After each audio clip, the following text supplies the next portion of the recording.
What is going on, guys, and welcome to episode 2 of the F1 2017 career mode here in China. Sorry for the long wait between episodes. I'm going to get back to a weekly schedule shortly for F1 2017. I've been pretty busy with other things, and since the Battlefront 2 beta was launched a few days ago, I've been playing that quite a lot. But here's a quick overview of our engine wear. As you can see, this is all before the pre-patch. So engine wear is going to be there, but we're going to go straight into practice. Good morning, and I hope you're as excited as we are for today's practice session here at the Shanghai International Circuit. This 5.45 kilometre track provides both low-speed cornering and a long high-speed straight, a combination that will challenge even the most experienced driver.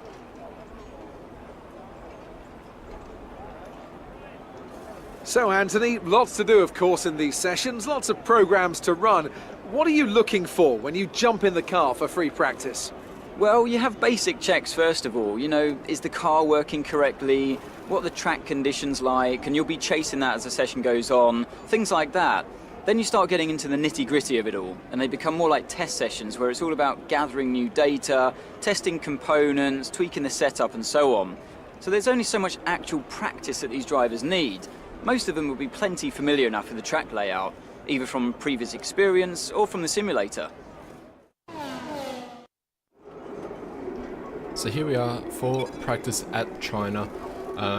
In terms of the setup wise, I honestly didn't get the car's balance correct. As you'll see here in Sector 1, just there, the rear end just all of a sudden went very light and it turned into a front heavy car. You might see it in the replay. There we are. As you can see, the front end just, it's there, but the rear end just starts to go essentially. So this weekend I was battling the McLaren around this circuit. It was very hard to do anything in this McLaren, especially in the first few corners. The car just wouldn't want to stick to the ground whatsoever, even with pretty much super softs on or anything. It just did not want to stick to the circuit. So this race is going to be very hard if it's going to be the same as it will be in qualifying. But here we are in practice. We're trying to do our objectives, and all of a sudden I believe it's Lance Stroll or Felipe. I think it's Massa. Massa just tangles and actually clips us. Maybe that was, it looks like it was Massa, and we're going to have a replay of that. So as we're going to see, I'm down the inside and Massa, all of a sudden he's catching up, but then he just, I don't know what happens, he just clips us. And he doesn't get a penalty for it, so that was practice. I did a few of the qualification stuff and a few of the testing for the car, but we finished up last for practice. We'd like to welcome you from wherever in the world you join us today for this F1 qualifying session here in Shanghai, China. And as we wait, poised for the start of what will hopefully be a thrilling qualifying, why don't you tell us, Anthony Davidson, about the things you can do to really get the most out of a car in a session like this? Well, you're largely limited by the Parc Fermé regulations, of course. Back in the old days, pre-2004, you'd work on both a qualifying setup and a race setup over practice, and then swap them over after qualifying. So the race car was quite different at times to the qualifying car. Nowadays, though, you have to find a compromise that works for both. There are a few things that you can still adjust during the session, such as the differential, the brake bias and the front wing angle, but that's about it.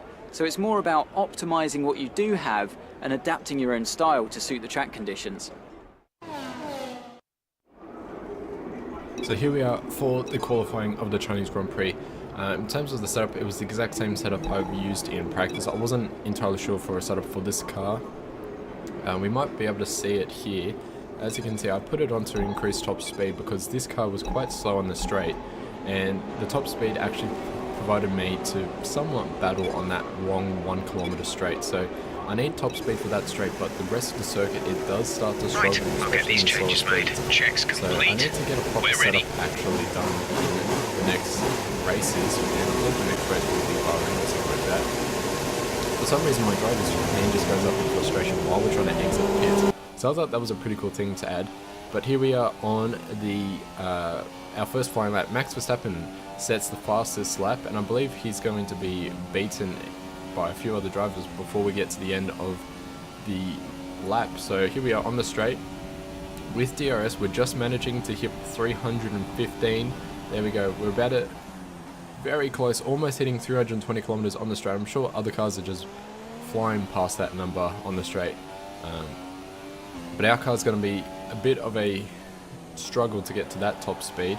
There we go, Daniel Ricciardo set to 135.7, and as you saw in the entry and the exit of the final corner, we just weren't perfect, and I did have to correct the car into the corner. Here we are on our second flying lap. I believe this is the time we went into the pits. We set an okay time. We're still P19, so we got to fix that, and I believe, no, we're not. We're going to stay out, hitting the bollard accidentally, but we're going to go across the line. We're going to make up our we're going to beat our previous time, but it's still P19, well off the pace.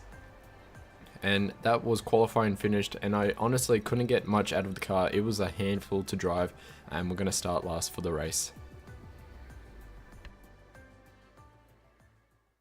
Joining me once again to take you through this race is the effervescent Anthony Davidson, and I'm very much looking forward to it getting underway.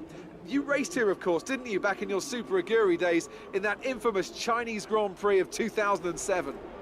Yeah, that's right. I didn't last that long though, unfortunately. Qualifying had gone pretty well, but my brakes failed quite early in the race, around lap 10 or 11, something like that.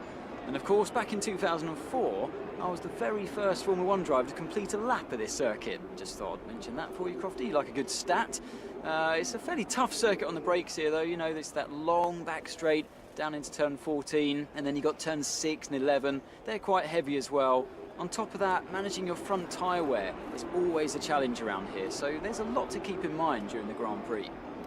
So before the off, let's remind ourselves of yesterday's qualifying session with a look at the starting grid. Lewis Hamilton lines up on pole position, edging out Raikkonen, who'll start P2. Looking down the rest of the grid, we have Vettel, Bottas, Daniel Ricciardo and Massa, Verstappen, Stroll, Grosjean and Nico Hülkenberg, Sainz, Palmer, Daniel Kvyat and Perez, Ocon, Magnussen, Fernando Alonso and Pascal Wehrlein, Ericsson and a McLaren rounds off the grid. Now it's almost time to lights out, so let's go down to the track. Okay, here we go. So as always, just wait for the engineer to finish talking. So as always, I'm just going to look at the fuel load and add some extra fuel. I do like to burn fuel a lot in this, and we're going to need to do a lot of burning for this McLaren Honda to get any performance. We're going to do our practice start and going to do the formation lap. So here we are for the formation lap, and we're going to try out our practice start by engaging the clutch, which is just holding down the paddle. Felt like a good start, not much wheel spin at all for that start. Basically, I think we might be a better acceleration than Ericsson on the start of the race, but we're going to go and see what it is as we end. We pretty much skip the formation lap and we come to the end of the grid now, lining back into our grid spot. Can we get off to a better start than Ericsson and maybe Wehrlein ahead of us as the lights now appear? We have 4 lights, 5 lights, lights out and away we go, and there we go, Ericsson off to a terrible start. Alonso even off to a terrible start. We're catching up to Wehrlein now on the inside. We're going to see if we can dive down. We're going down the inside of Wehrlein. Magnussen ahead, Ocon ahead of him. We're going down the inside more, going down to Perez, and all of a sudden Raikkonen spun out, and we almost got a penalty, but thankfully because we couldn't actually stop, and so we went past, and the penalty was actually taken away. So up to P5 now, and we're pretty much doing the exact same as we did in Australia, up into the points, well into the points. We started last, and now up into P5. That is 15 positions within the first corner. That is incredible scenes for this race. I'm not sure what happened to Raikkonen. I never actually got to see a replay of what happened to Raikkonen. I think he just touched wheels with someone else, or someone must have touched his rear and then he spun, because that is very interesting to be sideways on the track. But as you can see, I'm starting to struggle with the car at the moment. I have to take much slower speeds than I want to into the corners because the understeer is incredible. And Stroll behind us has already caught up to us. We have a lot of cars who were stuck behind Raikkonen have already caught up. So that is very, pretty much nerve-wracking for me if cars can catch up that fast after a car is sideways in front of them. But here we are on the first lap. Stroll, no DRS, just simple slipstream and much better engine. The Mercedes engine, he gets past me with ease. And now we have Kimi Raikkonen already. I have no idea how he's already caught up. Look at that. That is incredible. And we are on the start of lap 2. Now we're getting overtaken by Verstappen. And now Hamilton And Carlos Sainz, Hamilton up, he started first and now he's in 7th. That is an unbelievable thing to happen. I'm not sure what happened to any of the drivers ahead of us because they all started up in the front row. So that is very interesting to see Hamilton down into 7th after the first lap. But now as we head to sector 2, and there we go, understeer and onto the grass. Thankfully we only lose 1 position as Carlos Sainz now drives past, and we have Ericsson who started in front of us, or 2 cars in front of us, already in P11 as well. So he got a good advantage from that little incident with Raikkonen as we lock up both front wheels into the corner. Hulkenberg now, we're in his slipstream on lap 3. Palmer wanted to get past us. We're on down the inside of Hulkenberg and we get the job done. I think he's still there, but now we get the job done into P9 on lap 3. Coming on to lap 4 now. Hit the bollard again. We're just cutting the corner pretty much too closely to the bollard, so we need to fix that for the next few laps. And now this, I thought it was Verstappen. Hulkenberg flies past us in the Renault into the first corner. And again, as you saw, I'm twitching the wheel to keep this car from not understeering or oversteering at all into those corners. We're just losing the rear end quite easily in that first few corners, but then it catches and it's fine for the next few laps, as now Hulkenberg will fly past with DRS. Look at that, we're trying to sit in the slipstream now. We're going to go and see if we can go for a dive bomb. Do we go for a dive bomb? No, we do not. We're going to just sit there, wait for any mistakes now, as that is Perez overtaking Palmer behind us into that corner. So now Hulkenberg stays out. He's not going into the pits just yet. A few of the cars, I believe, went into the pits quite early as well. So we're just going to sit in the slipstream of Hulkenberg. As you can see, he's just getting away ever so slightly. Now Palmer ahead of us. I think a few cars went into the pits at this stage, but Palmer ahead of us. We're going to use DRS slipstream to get it past him. It's side by side. Look at this, so close. Down into the first, or down onto the corner in the long straight. We lock up, but we get the job done. And I believe Palmer, there we go. We're going to see this from the outside the car. Look at that. All the cars behind us as well, just weaving, trying to get past. Lock up, and there is Palmer, so close. We do hit wheels, but that is our position done as we lock up into this corner. This car is just locking up on these tires as now Ericsson flies past, but we might be able to get a better exit than him because he had to pretty much avoid us as we re-enter the circuit. But now there's Ocon touching wheels with us. Now he's slipstream and DRS now. He will, there we go, DRS. I'm just trying to stick in the slipstream of Ocon as he will overtake Ericsson with ease. We're going to go for, there we go, dive bomb on both cars. Almost dive bomb on Ericsson. Now it's just pure horsepower to see who could get off the mark quicker. But Ericsson, as we all almost locking up to Ericsson. I didn't really expect Ericsson to go into the pits at this stage. But here we are into the pits on lap 6. Pretty much manual pit limiter as always on this game, and manual pit stop. So here we go for the pits.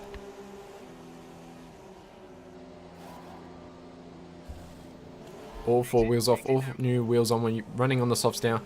It was a quick pit stop. Ericsson's still ahead of us, and I think he got a better pit stop. But now manual pit limiter off, and away we go up into P18 as we have Magnussen ahead of us. And I believe we're going to do, there we go, look at that rear end just slide out as we have to avoid Magnussen's rear because he went quite slow into that corner. But Ericsson just ahead. Looks like Ericsson's struggling for grip at the moment. And that's Felipe Massa out of the race. I'm not sure what happened to him. I think his engine just gave up. And there's Alonso, our teammate. Do we get the undercut? And it looks like we do. We're going around the outside of Alonso. Down. He's still there, but there we go. We officially, or maybe he might come back now, but no. We have the position done, and there goes the undercut. I don't think Alonso's going to be happy with that, as now we sit on, or we hit lap 10, sorry, as Palmer flies by into the first corner. But now there's another one. Kvyat. Honestly, what was Kvyat doing? He was pretty much being like the real driver. He just started to go straight, and now there's Alonso. Yeah, so as I was saying, Kvyat was starting to go straight, and Alonso, sorry about that, Alonso, not sure what happened to him, but he just gave us front wing damage as our engine is now yellow.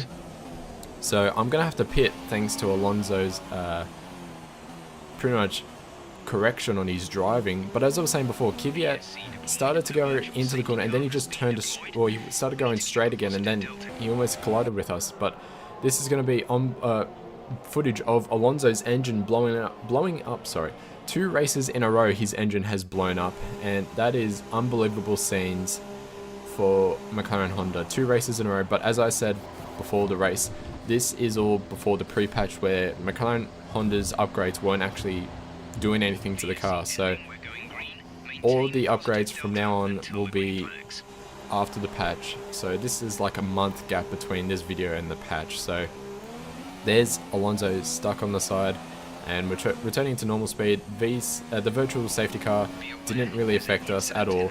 Lap 13 now, as we have red Ocon, I think that was. Yeah, it looked like Ocon just sitting on the road. And at this stage, I was getting blue flags, but I didn't realize that I think that's Ricardo. He's not allowed to overtake me under the yellow flag, so I was slowing down waiting for him and he wasn't overtaking at all. So here we go for the final lap. We're going to be lapped as always, but we're going to come across the line in P17.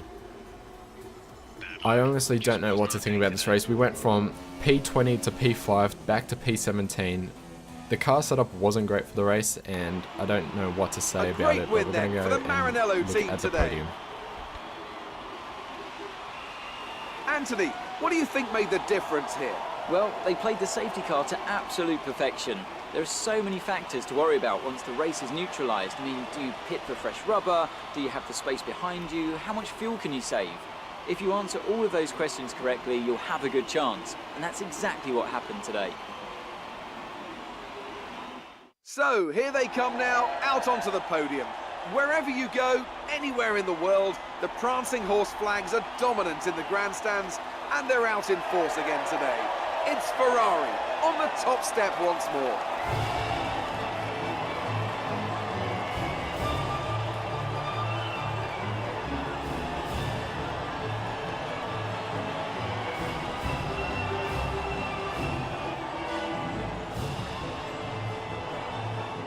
And after this round of the World Championship...